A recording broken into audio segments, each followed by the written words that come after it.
little after 3 o'clock Eastern time, you can see the Yankees and Tigers right here live on MLB Network. Yankees, an exciting club, obviously. Got a whole workup on Aaron Judge tomorrow, Case. I know you're on the show. Can't wait. So Judge is doing historic things. Best player in the universe. No question. That's a Yankees and best hitter. Anyway, Yankees and... Oh, yeah, you're right. All right. Yankees and Tigers. And I'm saying he's underrated is what I'm saying. Sean Casey is here. I want to get right into it because Sean Casey was the hitting coach for the Yankees last year. He worked a lot with Aaron Judge, Anthony Volpe, and more. And we have finally the torpedo bats out here in our hands. And I don't walk around like you do, like swinging a bat all the time, Case. I can absolutely feel the difference with the torpedo bat. I can feel the balance of this bat. It's different. Well, listen, you can see, obviously, at the end of the bat, this is a torpedo bat, too. This is an AP5, which is a Pujols model. At the end of the bat, what they've done here, it's really nothing new, to tell you the truth. But the great analytics of, listen, teams want to win on the margins now. Okay, at the end of the day, what fine things could they do? And what they found was Volpe was kind of the prototype, I think, when they said, okay, most of the balls that he hits a lot of balls down towards the label. So what we used to have barrels that were a little bigger. Now what they're doing is they're taking that weight they're taking some of that wood off at the end of the bat here and moving the sweet spot down a little bit, right? Which is totally things that they've always done. I want to show you really quick. Good. If you go look at some other bats, so this is an AP5. This is Albert Pujols 5. This is his model. I used to swing this model at the end of my career. So if you look at this model, if you're a hitter, you're like, okay, the handle's a little thinner. It gets gradually to a bigger barrel, right? And this barrel, if you can look at this barrel, how different this is. This barrel is a gradual barrel all the way down. This is pretty much a normal one. And the torpedo one is just a little thinner at the top. This is something that when you look back a few years ago, Marucci started doing this. Marucci and Victus. Victus is the bat where they started with the torpedo bats. In Baton Rouge, at the Marucci lab they have there, what they started to do was they started to do it like golf. Hey, come on in. We're gonna take a look how your body works, how your bat speed looks, what weight you should have on the bat, like they would do with a pro golfer, right? They would bring him in and do all that. And that's where a couple years ago, do you remember Paul Goldschmidt when he won the MVP in 2022? What did he have? They put a little hockey puck wood down there that weighted his bat differently. And they said, hey, Paul, if we weight your bat more at the end here, you're going to have better bat speed. And you can see right there, you can see that puck right there at the bottom of his bat. That's not part of his bat. They put that on there because what it showed was, what the Victus and Marucci lab showed was, hey, you're better if you have more weight on the bottom part of this handle. So that's what this is. All this is guys have always... Go back to, Louisville Slugger bats. When I first came into Pro Ball, 271 was a thinner handle, thinner barrel, but lighter bat. C243 was a little bit of a thicker handle with a big barrel bat, right? T141s. This is nothing new, BK. It's different. I can feel the bat, like, what Cody Bellinger was talking about, the balance. I can feel, again, I don't swing a bat every day, but I can feel that the weight is closer to my hands here as opposed to at the end, like Pujols used to swing a sledgehammer. This is not a sledgehammer. No, there's more weight. I can feel that weight here. Yes, you can feel more weight, and obviously there's more barrel going down. Now, here's one thing that's interesting, I think, as a hitter. A lot of hitters, when they're Barry Bonds, when he used to hit, and a lot of guys hit, they sometimes would choke up a little bit, right? Choked up a little bit. Why do you choke up? Because you want this barrel to feel like you could put it anywhere you want, like almost like you were playing pepper. Now, when I grab this torpedo bat and I'm holding it down on the knob down here, I almost feel like I'm choked up a little bit because the weight is right here. It's close to me, so it almost feels like, okay, I could put this barrel on the ball a lot easier than sometimes when you're trying to hit it at the normal sweet spot. You did a lot of work with Anthony Volpe. I want to look at some Volpe tape. I want to look at some of his biomechanics. So what was your point of emphasis last year when you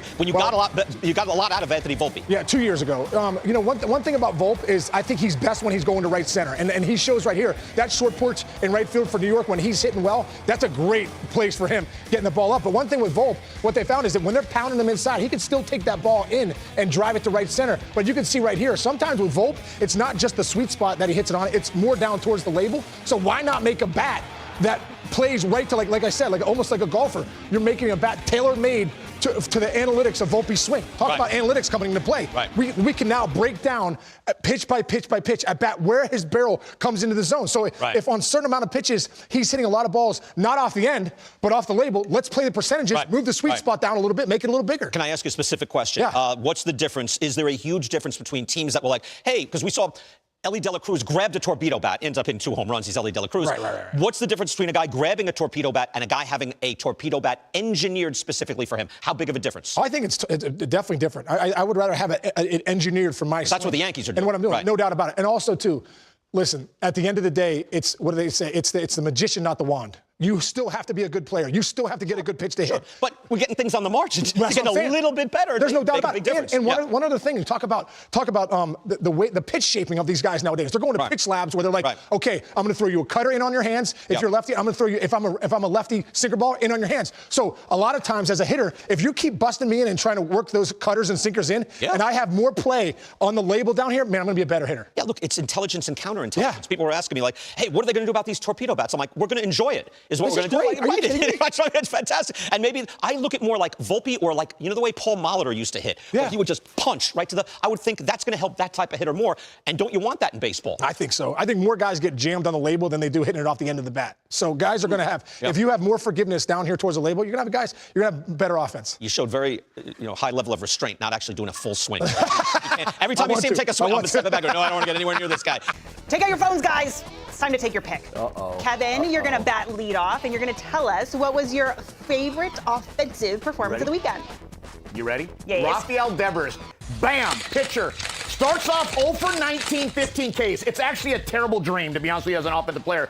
And guess what? He is now 10 for his last 19 with 7 RBIs in his last 5 games. He went 7 for 11 this weekend. Sunday, 4 for 4, 2 doubles and walk, drilling that monster. The green monster, sometimes people talk about right-handers. Left-handers get you locked in. Don't sleep on Billy Miller in 2003, American League batting title champion, hitting 9th. Back to you. Demp, you get to take your Ooh, pick. I like this. Okay, You get to take your pick, but I want you to do pitching.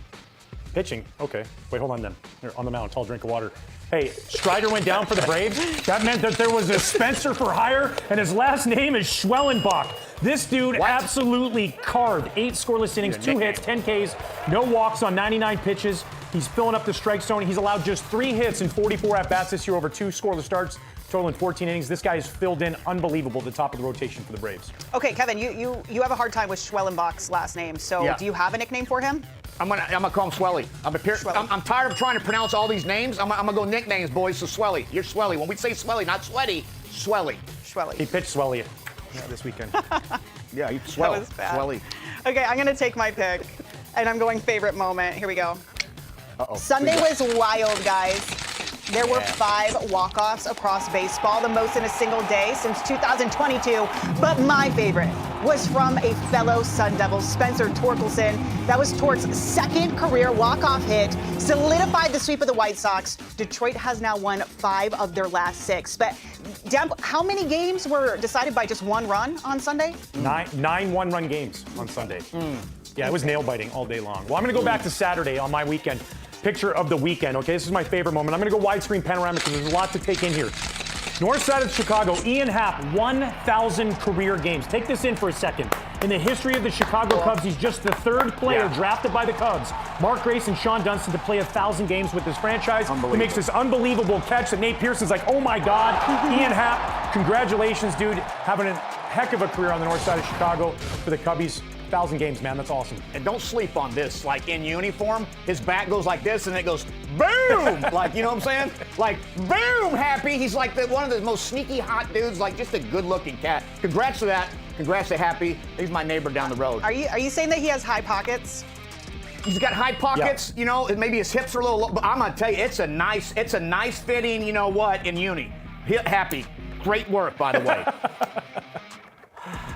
I'm going to go somewhere else right now. I'm going to go with the guy that might have been on the 35th, 37th top 100 players that's kind of irritated. Yeah, his name's Mike Trout, guys. Yep. Everybody kind of forgot about Mike Trout. Well, guess what? He's homered 3 straight games, doing his thing. 8 RBIs in the last 6 games overall. And just like Ron Washington said, it's Mike. If he's on the field, he's Mike. End of story. He hit a high 98 heater 4-seamer, which is where you think you go and get him, and then he took that out, his first little homer. And then you're seeing the breaking ball, anything down gets crushed. Just stay on the field, bro. Take care of them calves and the hammies and just everything. We need him. He's Mike Trout.